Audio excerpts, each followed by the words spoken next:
I was born and raised in a town called Vilkamir in Lithuania. In fact, I'm not really supposed to be here because everybody in my hometown was killed. It was by sheer coincidence that we moved a year before the war started, that we moved to Kovno. I had a good childhood. We were in a kind of well-to-do family. My father had a flour mill. I'm the youngest of three children, and we had a normal life till the Russians came in 39. Our mill burned down, so my father got a job in Kovno, and he had an apartment with my brother and sister. And before long, the Russians moved in. An army captain and his family left us one room, so it was time to move. So we left our town and we lived in Kovno.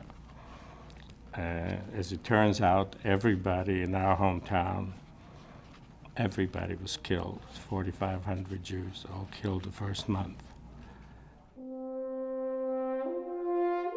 I can't remember a thing what happened during that month.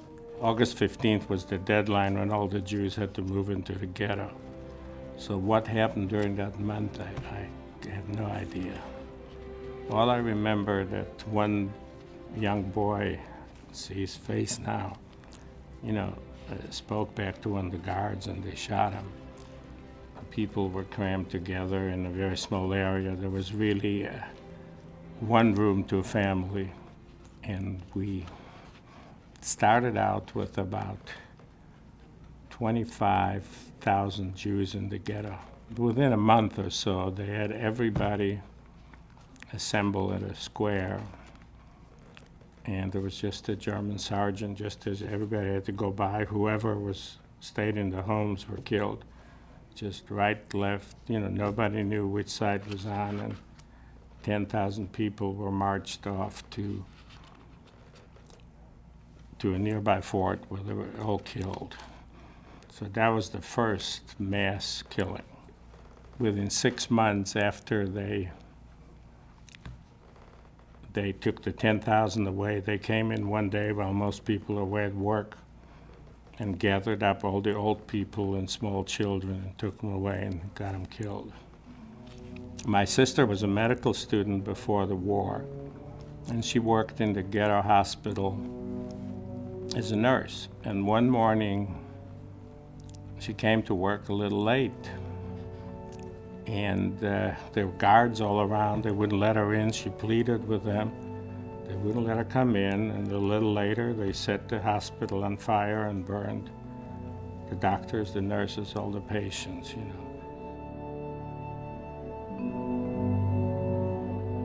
When the Russians were advancing, they told us that we're being moved to a work camp in Germany.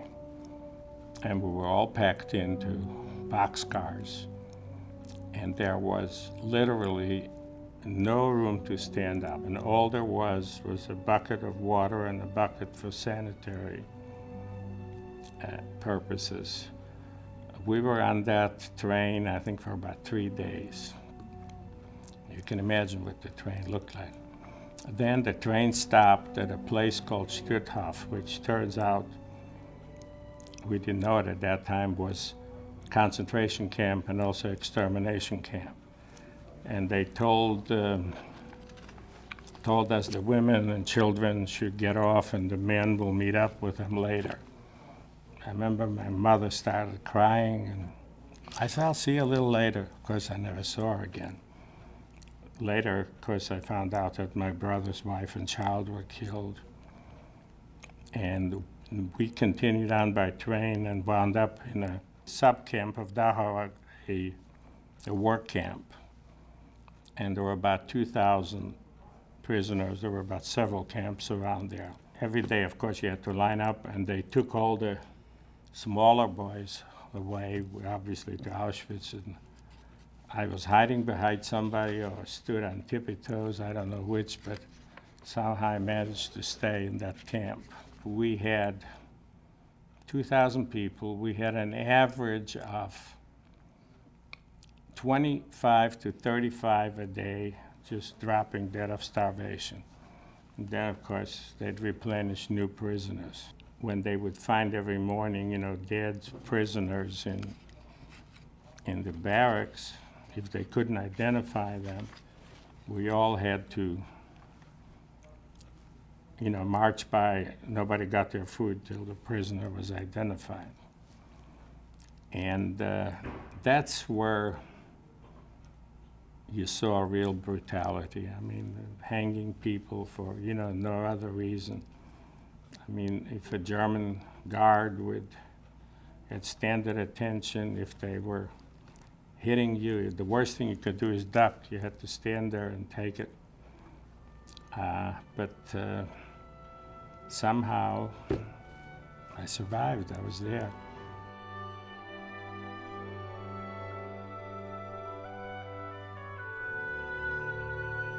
The foreman of that group where I worked, I kind of had to clean his hut and run errands, so I really didn't do heavy work. And in fact, he gave my father a job on the inside, otherwise I don't think my father would survive.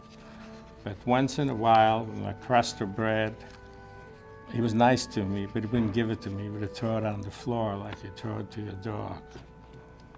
I remember one time they brought in replacement prisoners, and these were Hungarian Jewish soldiers. And the first weeks you saw them in the morning get up and try to, wash and bathe. But I think it was such a shock to them. We were used to this gradual hunger. I think they all died within a month. They're all dead. Then when the Americans advanced, they evacuated the camp and they marched us to the main camp in Dachau. And later when I check dates, I find out the day after we left the camp, the Americans arrived. We all marched, and anybody that dropped out in the back, the guards would shoot them. May 2nd, we woke up and there were no guards. We saw a bunch of guards and dogs go ahead of us. And you just like, cattle marching. Figure they're changing guard. During that period, the Americans were so close that anybody that dropped out was liberated, And so I was liberated on May 2nd.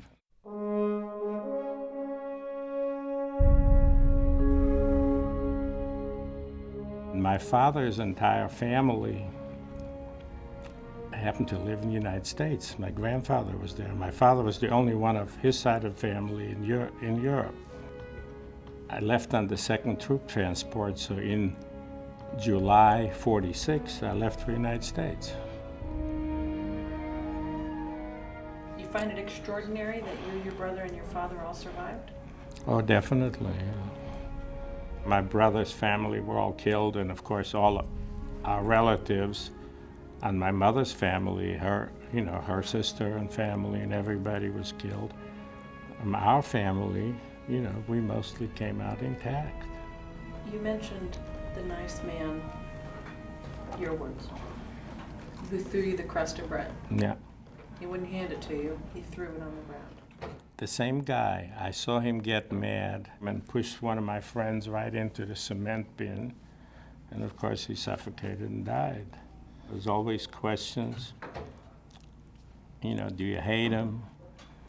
And, I always felt carrying hate, you're the only one that's, your stomach is churning, the other one doesn't even know it, so I never let it bother me. I don't have nightmares. I remember sometimes, it gets to you, but I don't carry it with me. I carry no baggage. So when it gets to you, as you said, Hey, when you talk about it once in a while, you just, feel a little choked up and you go on. how do you explain the evil? You can't. You can't when you think that these are the same people that probably went home to their family. It's unimaginable how people can be this cruel. And there was no reason for it, but that's the way it was done. very first time I spoke to a group, some kid asked me, can it happen again? And my answer was, if you let it. You guys don't know what it's being an American like. Because you never, I always said I don't want my kids to lose their freedom to find out how precious it is. But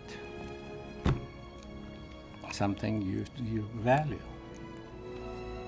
I had my 50th anniversary 5 years ago and had a family picture taken, and my brother-in-law said to me, you're one over Hitler. There's one of me, now there was 13. I think now there's 15 of us. I guess I made a life and raised 4 children, educated them. They're good kids. What else can you ask for?